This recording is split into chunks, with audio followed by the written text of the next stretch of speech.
Love, light, and blessings. Shamanic Awak Priestess here. Oh, it's really early in the morning. It's before I start my work day. I'm literally brewing my morning coffee. So I thought I would do something kind of fun. I think I'm going to post these videos on a weekly basis. Um, it's a tag started by Heather Carter. I'm going to link her video. I know I have to do my nails. I'm going to link her video to the description area of this video.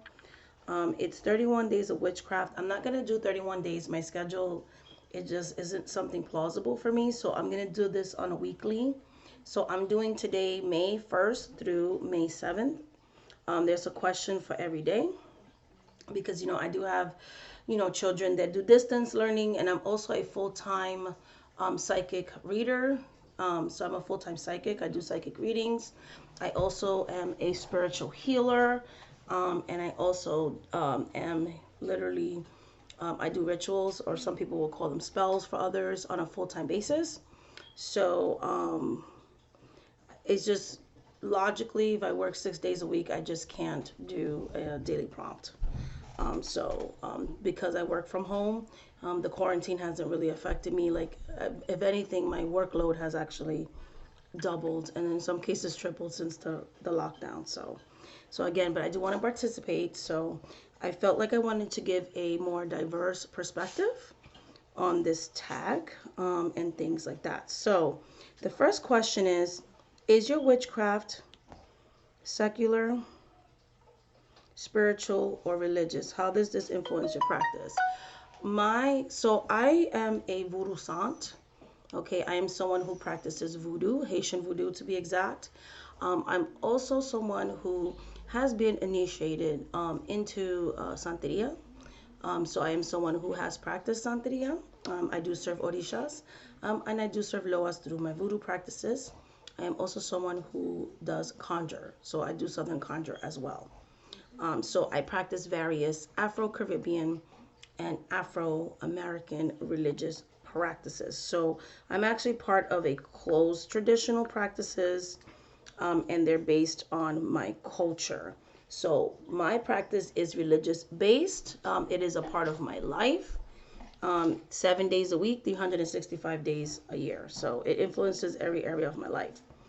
Do you work with any specific deity as part of your practice? Why or why not? Yes. So in order to practice Afro-Caribbean spirituality, conjure and things like that, deity is very important. So I do work with, I do serve actually spirits. I serve all the Orishas. I serve all the Loas, basically. That's what we always say. So I do have Orishas and Loas and ancestral spirits that I work with, serve. I use them both for manifesting things in my life and manifesting things in the life of my clients. And they are the ones that continue to build up and enhance my psychic abilities. So I channel spirits. In my practice, we take on spirits, so we allow the spirits to possess us, to channel messages with us, to heal clients through us.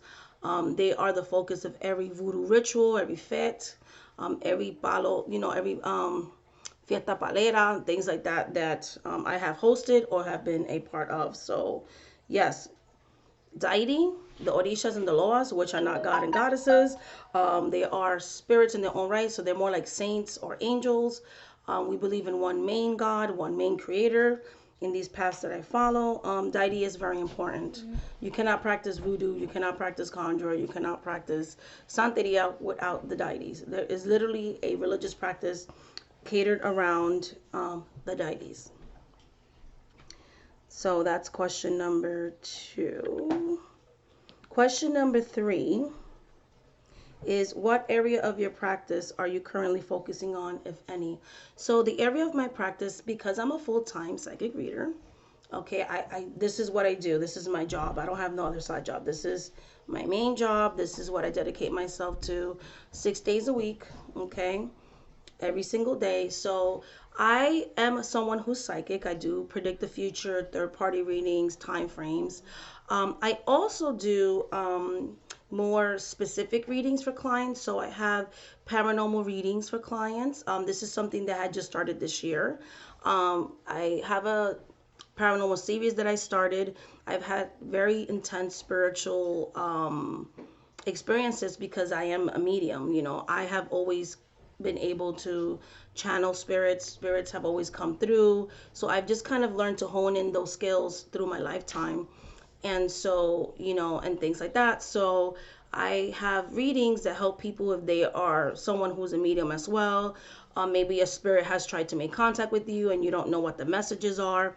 Literally, my paranormal series are to decipher those messages, possibly remove spiritual attachments if it's something that you don't want, and so on and so forth. So, literally, it's catered about paranormal activities, paranormal spirits, entities, things like that.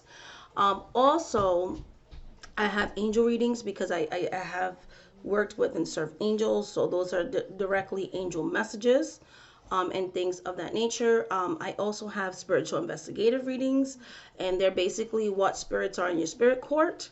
If you're someone who wants to practice religions like the ones that I practice and things like that, they'll be able to tell you if you have said spirit in your spirit court and what you can actually do if you do. So sorry about the phone.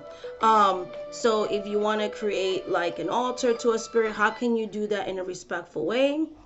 And things like that, because these spirits are from a close tradition. A lot of these spirits are literally a lot of their real service and things like that are mysteries and things of that nature. So a spiritual investigation literally helps you to know what spirits you have inherited and what spirits want to work with you and things like that. Just kind of helping you to get started. Those are the types of things that I'm focusing on this year on top of my regular psychic readings and things like that. I also have energetic readings. So just to what are the energies that are hindering or blocking the things that you want to manifest or create. I do past life readings, again, because I am someone who is a medium, someone who can channel messages from spirit and other entities. As an intercessor, we can work on past lives. What were your past lives? How do those past lives affect you in the here and the now? So I provide those services as well. Everyone who's had these services love them. Another area that I'm focusing on this year as well is teaching. So I started in the beginning of the year. I have offered hoodoo and conjure classes. I've done 2 sessions of that. I'm on my 2nd session now. I've also have some new classes. I have 2 sessions of those as well that are more condensed version of witchcraft for those that want to get into witchcraft, but they want to work with more ancestral spirits and things like that on a more spiritualist basis. I'm doing classes for that. I also have classes that I'm doing for ancestral workshops for ancestral healing, how to heal yourself through the ancestors and things like that. I did the first round. I'm going to start the next round in the next couple of weeks when I'm closing up these conjure classes. So all these classes are booked, by the way. That's why they're not on my shop. If you go to my website, I'm booked up with these classes. They're going to keep me busy until 2021. So I've had a very positive feedback with that. And things like that. So I was very blessed in that sense. So that's what I do. I'm a big advocate of, I'm not for cultural appropriation. I'm all about cultural appreciation and things like that. So I felt like instead of complaining about how there is no representation in books and literature and decks and things like that, instead of doing that, I will be the change that I want to see in the world, which is education. Education helps to take away common misconceptions, stereotypes against Santeria, if you will, voodoo and things like that, and conjure. These spiritual practices have a lot of stereotypes, discriminatory ideals, and things like that. So that's the whole reason why I made this channel. That's the whole reason why Spirit has, the spirits have literally told me it's time for me to teach these things to those that are open to learning them. So that's what my focus is. Also always honing in on my skills as far as divination goes and my psychic abilities. I work on that on a daily basis because it's what I do 6 days a week. You know what I mean? So on a full-time basis, my work day is a full work day. So I work mornings, I schedule time to attend to my family, and then I work nights when my children are in bed into the late times. And I am constantly casting doing rituals and casting spell work and stuff like that for clients. Okay. So, next question is 4. What is your favorite element to work with? How do you work with it? I work with every single one of the elements. There's no one element that I work with more than the other because in my cultural practices, the spirits are also represented by nature. So I have several water spirits that I serve that work with me on various areas of my life and clients' lives as well. A great example of that is Yemaya. Yemaya rules over the oceans. I love fire. Fire, Shango, Agwe, they rule over fire. Things like that. So then you have sorry.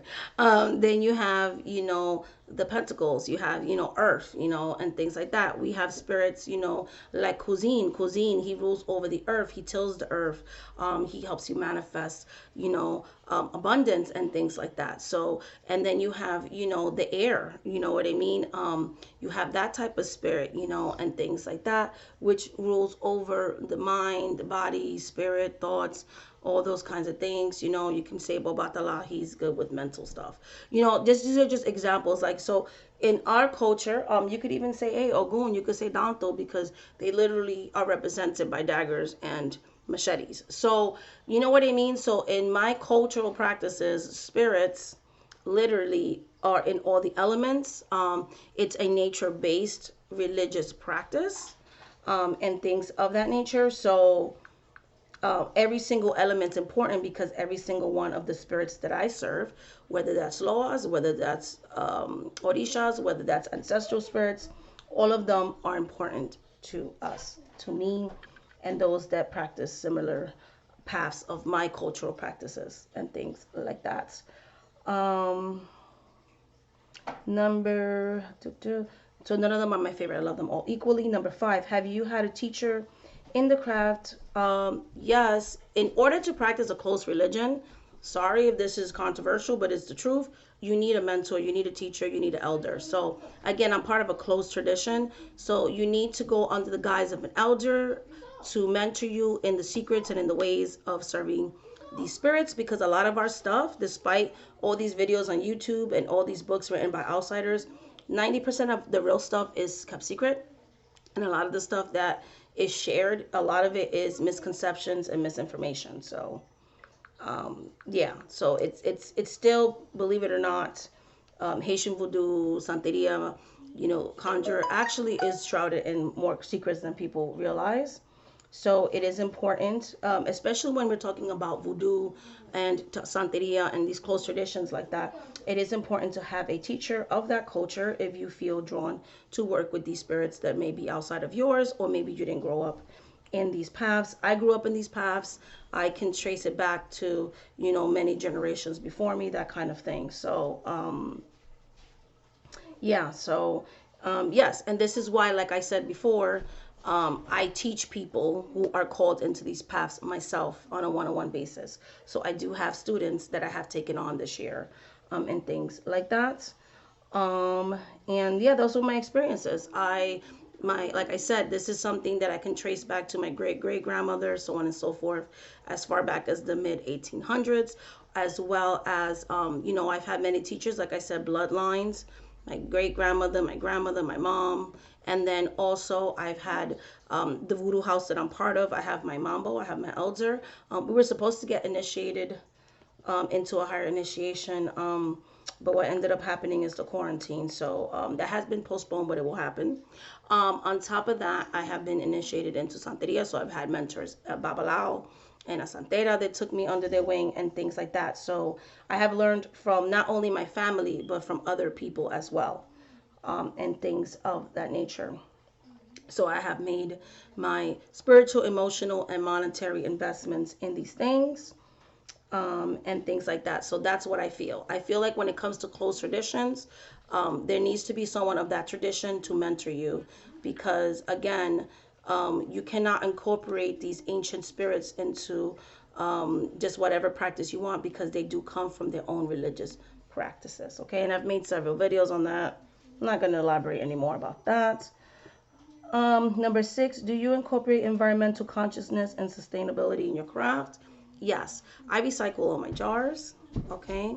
I I recycle my jars, like jars that I use for novenas and things like that. I repurpose them, as well as I recycle things. I give things back to the earth, so on and so forth.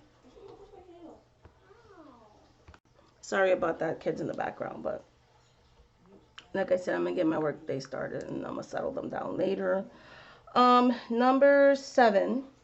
Do you work with a specific animal spirit? If so, which animal and why? If not, yes, I do. I will not share who. So I'm also, as much as I am, have African descendancy, I also have indigenous native Taino Arawak Indian descendancy. I do have spirit animals that I work with, and we're not really supposed to share those things. I'll just let you know that it's in the bird family.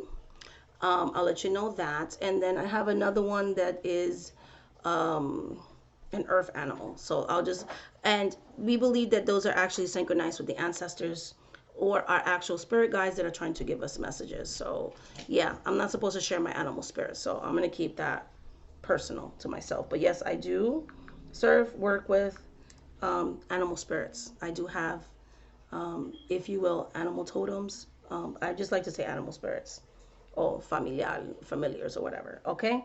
All right. So that is the 7 questions, 1 through 7 of the 31 days of witchcraft. Thank you so much for watching this video, guys. And until the next video, if you want to work with me on a one-on-one basis, shamanic@workpriestess.com. I think I'm going to comb this hair down. It's like not cute.